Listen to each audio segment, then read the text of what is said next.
So I play AXN guitars that are super light guitars, and I like it because they sound bitchin'. But so Burny went and said, Neal Schon, we're talking to you. You know, we want to do a signature model. We love Jouney. What do you think? And obviously Neal went and said, well, I like a lot of standard features on a Les Paul. So here's some of the things that are going to become, we know that Neal liked it, and also it is standard Les Paul specifications. So it's a 1 11/16 inch nut, okay? But of course, this is a Floyd Rose system, so they put a locking nut, and they actually put the behind the neck mounting Allen head screws when they designed this guitar. That was the way Floyd initially created his system. So what I've had to do, because you know the FRT1 stuff is so collectible, I actually think that's what was left on this guitar, and I sold one of the FRT1 nuts at some point for a lot of money. So I had to find a new nut for this Burny Neal Schon signature. And so I had a hard time doing it because there is a difference. And you want to know why there's a difference? I know a lot about the US Les Pauls, and the difference between these Japanese Les Pauls and the United States manufactured Les Pauls is that the Japanese used metric and the United States used standard or imperial or whatever you call it. We used inches, they used metric. So there is some discrepancy. So the nuts and some things don't fit perfect all the time. I actually had to find this as an old Ibanez nut. I think I has the same fretboard radius matches the nut radius. And I got it on there perfect. It's a great nut. It was a really hard and cool early Ibanez nut that I had that was in prime condition.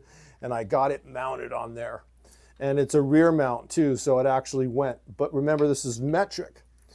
So I was able to successfully do that. And while I was at this restoration, I recorded the neck shape at all the frets, which is pretty close to a fat neck here.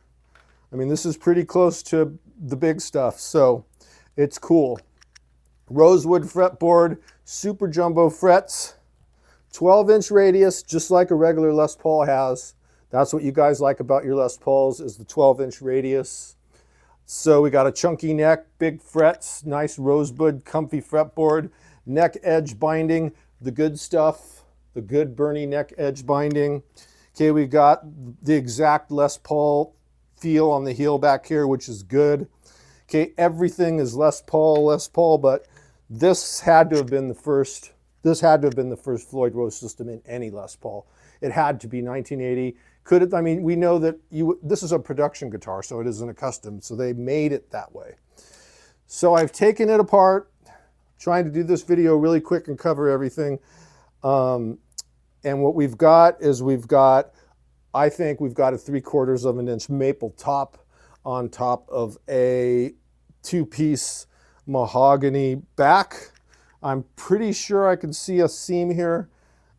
It might be a 1-piece back. I thought I saw a seam, but I'm not sure. So we've got a maple top with a mahogany back. And what I think is under this paint on this neck is I actually think this is like a 70s Les Paul where you've got a maple neck. I think so. I haven't scraped paint off of it. Could be a mahogany neck, but a lot of the time people realize that when they made Les Pauls in the late 60s and 70s and started doing a maple neck on a set neck guitar that was a mahogany body, I think they were finding out they were getting a lot of stability with the changes in temperature, and they were getting some highs they liked or something. So that's why you find Les Pauls have 3-piece maple necks, mainly in the 70s. Most of the Les Pauls I like generally have mahogany necks, but you know, I'm never sure with these painted Les Pauls what's under the paint. So, and I'm really hesitant to scrape paint off of this, and I haven't been able to confirm that it's mahogany or maple yet. I need to do that really, but either way, when you know, I've never played this guitar, but I could see that it's a great built guitar, and I could see there's 3 pieces of wood right here. So, and you've got this voyute, or whatever you call it, volute, whatever you call it here. You've got all this going on just like a Les Paul. And so I've went in and I went and restored all the electronics. I am going to make a shredder out of this guitar. I put this Seymour Duncan pickup in here, one of my AXN collaborations with Seymour Duncan. I'm going to leave this hole blank. Okay, so the restoration is on its way, and I wanted to do this really quick video because I'm going to keep you guys in the loop.